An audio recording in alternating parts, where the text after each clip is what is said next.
జాగ్రత్తగా ఉండాలి. ఇంతవరకు పోలీస్ ఆఫీసర్లు ఎవరు నేను వెతుక్కుంటూ ఈ ఊళ్ళోకి రాలేదు. ఇదే మొదటిసారి. కుమార్ ఏం చేశాడని? చూడనా, నువ్వు విషయం తెలియకుండా మాట్లాడుతున్నావు. పులిని చంపిన కేసు అయితే దానికి జామీన్ కూడా ఎవరు? నేనే పులిని చంపానడానికి సాక్ష్యం ఏమిటి? అయ్యో కుమార్, ఎఫ్ఐఆర్ రాసింది ఆర్కే గనుక దానికి సాక్ష్యాలేం అక్కర్లేదు, ఆధారాలు అంతకంటే అక్కర్లేదు. అడవిలో ఏ మృగాన్ని చంపిన కేసైనా రేంజరే స్వయం సాక్షి అవుతాడు. కోర్టుకు అది సరిపోతుంది. అది చాలదన్నట్టు ఆర్కేను కొట్టిన కేసు ఒకటి. దివాకర్ చెప్పింది కూడా నిజమే కుమార్. కొన్నాళ్ళ పాటు నువ్వు ఎక్కడైనా ఉండడం మంచిది. ఎందుకని? నేనేం వెతుక్కుంటూ వెళ్లి అడవిలో ఉన్న పులుల్ని చంపలేదే. చంపాను నిజమే. ఊళ్ళోకి చొరబడి పులియూరు ప్రజల్ని దారుణంగా చంపిన వాటిని చంపాను. అదేం పెద్ద నాకు తప్పనిపించట్లేదు. ఊళ్ళో వాళ్ళని పులి చంపితే కేసు లేదు, ఊళ్ళో వాళ్ళని చంపిన పులిని ఈ కుమార్ చంపితే కేసు. ఈ పని కోసం నన్ను ఉరి తీసినా సరే ఆ రేంజర్ లాంటి ఎదవలకు భయపడి అడవిలోకి వెళ్లి ఎక్కడో తలదాచుకోవాల్సిన అవసరం నాకు లేదు. త్వరగా ఆ మూల పెట్టండి, బయటికి కనిపించకూడదు. రేయ్, ఏంట్రా మీరు చేస్తున్న పని? ఏంటి? అన్నయ్య కూడా ఓ మాట చెప్పకుండా అర్ధరాత్రి సరుకు తీసుకొస్తే మేమేం చేయగలం? ఎక్కడని దాచగలం? రే మీ అన్న సహాయం చేస్తానని చెప్పాడుగా, మరేంటి? రేయ్, అన్నయ్య సహాయం చేస్తానన్న మాట నిజమే. ఇప్పుడు ఆయన ఆ స్థితిలో లేడురా. ఈ పరిస్థితుల్లో అన్నయ్య వదన్ని చిన్నిని వదిలేసి రాలేడురా. అన్నయ్యతో నేను మాట్లాడతాను. ఆయన ఇంకో బండిని మీకు అరేంజ్ చేసిస్తాడు. సరే, అంతవరకు సరుకు ఈ లారీలోనే ఉండని. అదే ఇంకా ఎందుకు ఆలోచిస్తావు? ఇది చేసేది నీకోసం కూడా. ఆ విషయం మర్చిపోకరా.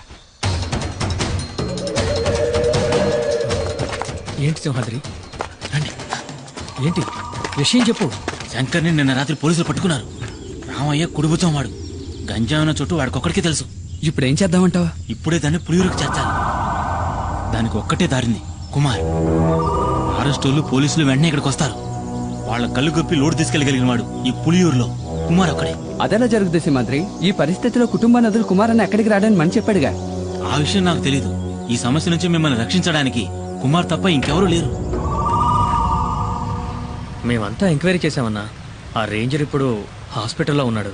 మీకు వ్యతిరేకంగా హత్యానేరం కింద కేసు రిజిస్టర్ చేశాడు. అది కాక పులిని చంపిన కేసు ఒకటి. మేము వెళ్ళడానికి నువ్వు చెప్పిన జీప్ సరిపోతుంది. మిమ్మల్ని పోలీసులకు అప్పచెప్పి ఇక్కడి నుంచి వెళ్ళడానికి మనసు రావడం లేదన్నా. ఇప్పుడు వాళ్ళకి దొరికావంటే జామీన్ మీద కూడా బయటికి రానివ్వకుండా జైల్లో వేస్తారు. అన్నా, ఆలోచించుకునే టైం లేదు. పోలీసులు పెద్ద ఎత్తున బయలుదేరారంట. నువ్వు నీ కుటుంబం మాతో పాటు వచ్చేయండి. ఈ అడవి దాటితే చాలు మనల్ని ఆ తర్వాత పోలీసులు ఏం చేయలేరు. ఇది కన్ఫర్మ్. చూడండి, మిమ్మల్ని పోలీసులు పట్టుకుపోయారంటే మేమేం ఉయ్యోగయ్యో చూసుకుంటాం. కుమార్, ఇక నువ్వేం ఆలోచించొద్దు. ఇక్కడ ఏం జరిగిందని నేను చూసుకుంటాను. నువ్వు మైనాని పాపం తీసుకుని ఇక్కడి నుంచి బయలుదేరు. అన్న వెంటనే బయలుదేరదాం. పోలీసులు ఎప్పుడైనా ఇక్కడికి రావచ్చు. వస్తారా? రాని. ఒక్క పోలీసు కూడా వంతిని దాటి ఇక్కడ కాలు పెట్టలేడు. కుమార్, నువ్వు వీళ్ళని తీసుకుని అడ్రోడ్ గుండా వెళ్ళిపో. వెళ్ళమంటున్నారుగా, వాళ్ళు వచ్చేస్తారు. వెళ్ళు. ఏదో కావాలనుకుని ఎవడికో భయపడి ఈ పులియూరు గడ్డ దాటి నేనెప్పుడూ కాలు బయట పెట్టలేదు.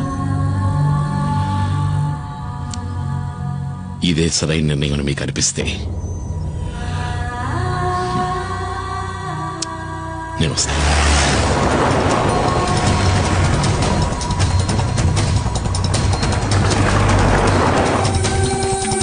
అన్న, త్వరగా రండి.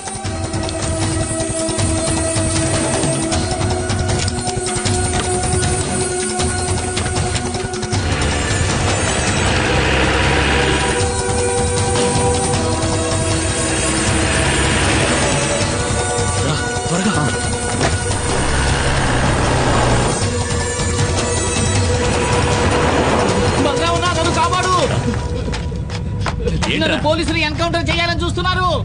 ఎందుకు? ఆ రేంజర్ పిల్లలు స్నానం చేస్తుంటే తెలియక తొంగి చూసారన్నా. కమాన్, నువ్వు వెళ్ళి ఇక్కడి నుంచి. నేను వంతుని పేల్చేయబోతున్నాను.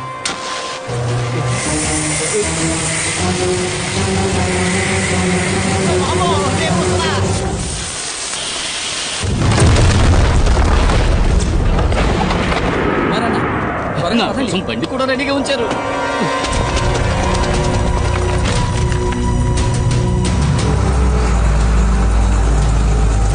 వాడు కుమారే కదా? అవును సార్. వాడు కూప్రోడ్ దారి నుంచి తప్పించుకోవాలని చూస్తున్నాడు. మనం ఎస్టేట్ దారిలో వెళ్ళామంటే అడవి దాటేలోపు పట్టుకోవచ్చు. Don't waste time, move fast sir.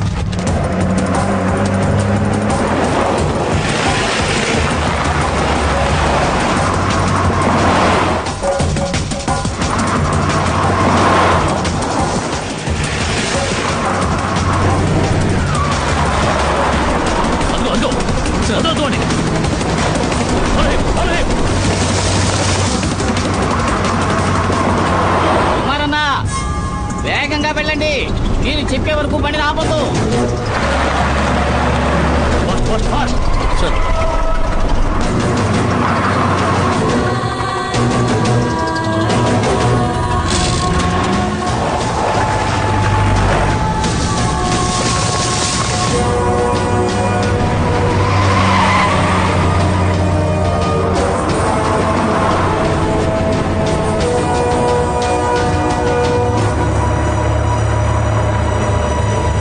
కుమారన్న పోలీసులు దొరికితే అంతే, లారీ మొత్తం గంజాయే. ఎలాగైనా సరే ఈ అడవి దాటుకుని మా ఏరియాలోకి ప్రవేశిస్తే ఏ రిస్కు ఉండదు. అక్కడ నిన్ను ఎవరూ ఏం చేయలేరు, నన్ను నమ్ము.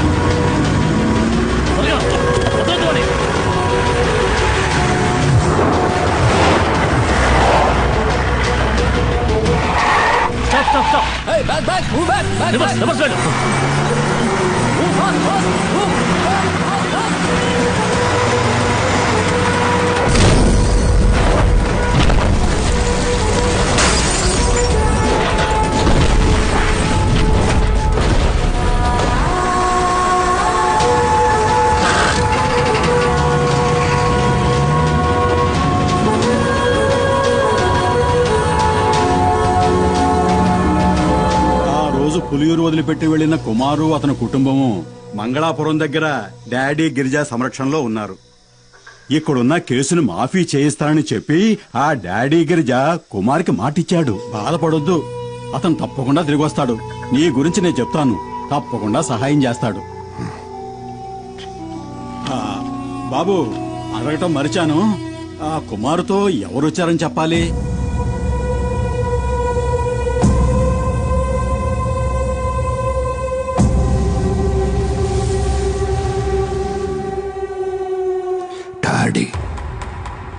డాడీ గిరిజా.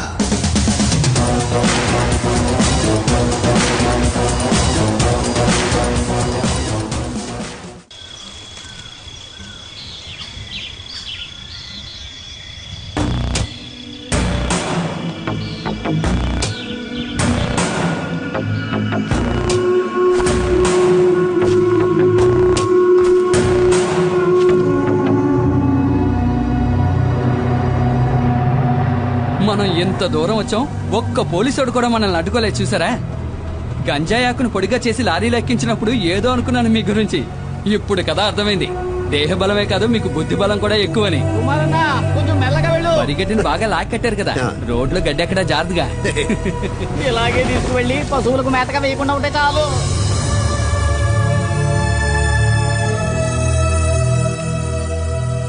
డబ్బు విషయం ఏమైంది? అది మేస్త్రి, డాడీ గిరిజా గురించి కాస్త అర్థమయ్యేటట్టు చెప్పవయ్యా. దేఖో డాడీ, ఇవ్వాల్సిన డబ్బు ఇచ్చే తీరాలి. నువ్వేదో కష్టంలో ఉన్నావని ఖాదరాబాయ్ ఇన్నాళ్ళు ఓపిక పట్టాడు. ఇప్పుడు నువ్వు పెద్ద కోటీశ్వరునివైనావని ఊరంతా చెప్పుకుంటున్నారు. ఈ విషయం తెలిసిన ఖాదరాబాయ్ పాత బాకీ తీర్చమనంలో ఏం తప్పున్నది? బషీర్, వ్యాపారం నుంచి వీళ్ళు విడిపోయినప్పుడు ఈయన కాదరకు ఇవ్వాల్సిన డబ్బు ఎంత అనేది కాదరకు మాత్రమే తెలిసిన లెక్క. ఇంకెప్పుడు ఆ డబ్బు వసూలు కోసమని ఇక్కడికి రాకండి, సరేనా? ఇదే గనక మీ నిర్ణయం అయితే చాలా పెద్ద గొడవలు అయిపోతాయి. ఖాదర్ బాయ్ తో గనక పెట్టుకున్నారనుకోండి, నీకు తెలుసుగా ఎలాంటి వాడో. రంగంలోకి దిగినాక ఏం చేస్తాడో ఎవరికి తెలియదు.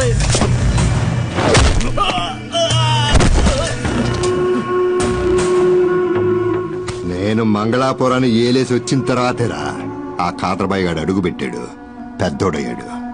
ఇల్లు అడిగి చెప్పు, ఆడికి దమ్ముంటే నా ఎదురుగా నిలబడి డబ్బులు అడగమను. బషీర్, ఏంటలా చూస్తావు, వెళ్ళు.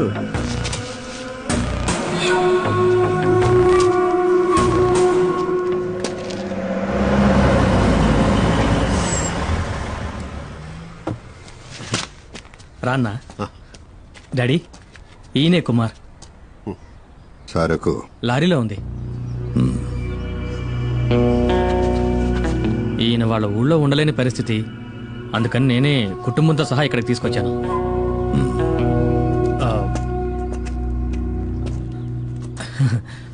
తప్పుగా అనుకోకన్నా, ఆయన స్వభావమే అంత. మేస్త్రి, కుమార్ అన్న ఫ్యామిలీతో మన అవుట్ హౌస్ లో ఉంటారు, సరేనా? భద్రా, ఇల్లు త్వరగా శుభ్రం చేయి. అలాగే సార్. అన్నా, ఇదే మీరు ఉండబోయే కొత్త ఇల్లు. ఇదా? ఈ ఇల్లా? ఇది మాకు సరిపడదు. మాలాంటి వాళ్ళు ఉండడానికి ఏదైనా చిన్నీళ్ళు ఉంటే చూడు. అది సరే, ఇంకేదో అనుకున్నాను. 2 రోజులుంటే అంతా అలవాటు అయిపోతుందన్నా. తర్వాత దీన్ని వదిలిపెట్టి వెళ్ళలేరు. నువ్వు ఇంకా బతికే ఉన్నావా?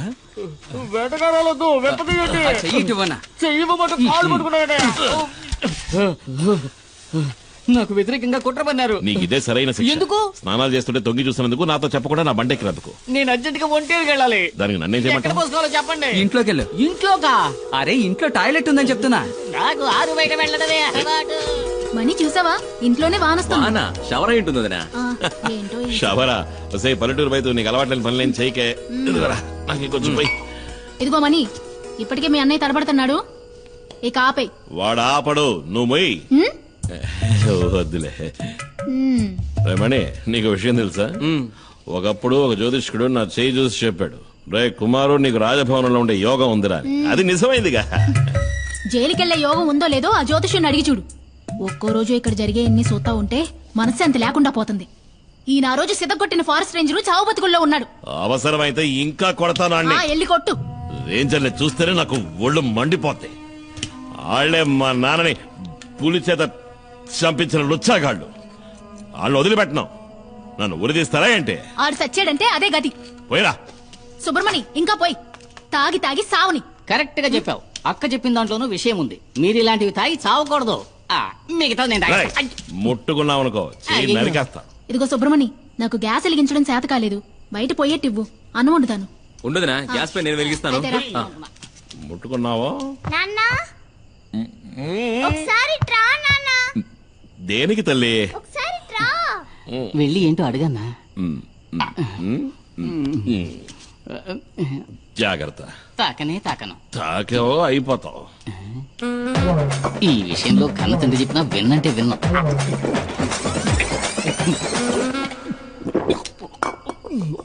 ఏంటి తల్లి? ఇది చూసావా? రాదే, రాదే.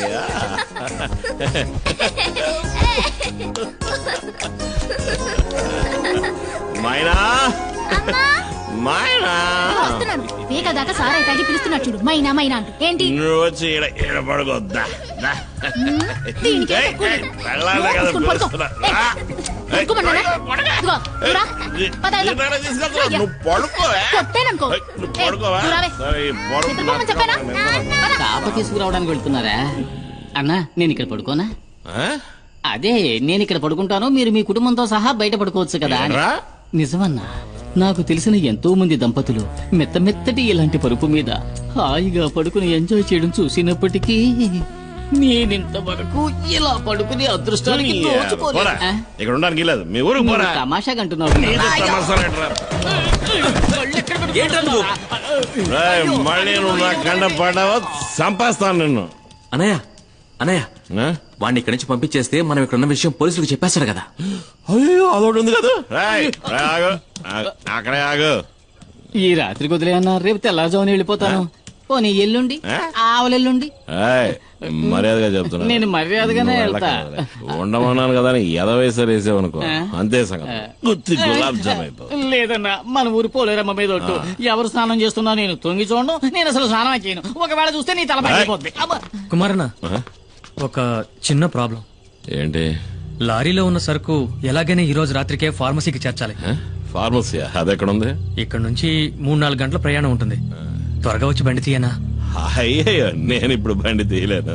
అదేంటి? కొద్దిగా వేసుకున్నా. మందు కొట్టి నడిపితే నెమల వాహనానికి కోపం వస్తుంది.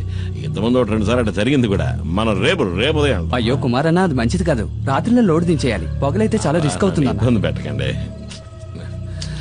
సరే, పర్వాలేదన్నా. లారీ తాళాలు ఇవ్వండి, నేను తీసుకెళ్తాను. వద్దు అన్నా, తెల్లారలోపు నీ లారీ ఇక్కడ ఉంటుంది. వేరే దారి లేదన్నా, ప్లీజ్ అన్నా. నా నెమల వాహనాన్ని ఇంతవరకు ఎవరికి ఇవ్వలేదు. ఇవి తాళాలు కావు, నా ప్రాణం. జాగ్రత్తగా నడుపుతాను. జాగ్రత్తగా థాంక్స్ అన్న. నడుపు, వస్తాను. అదే బాబా తమ్ముడు.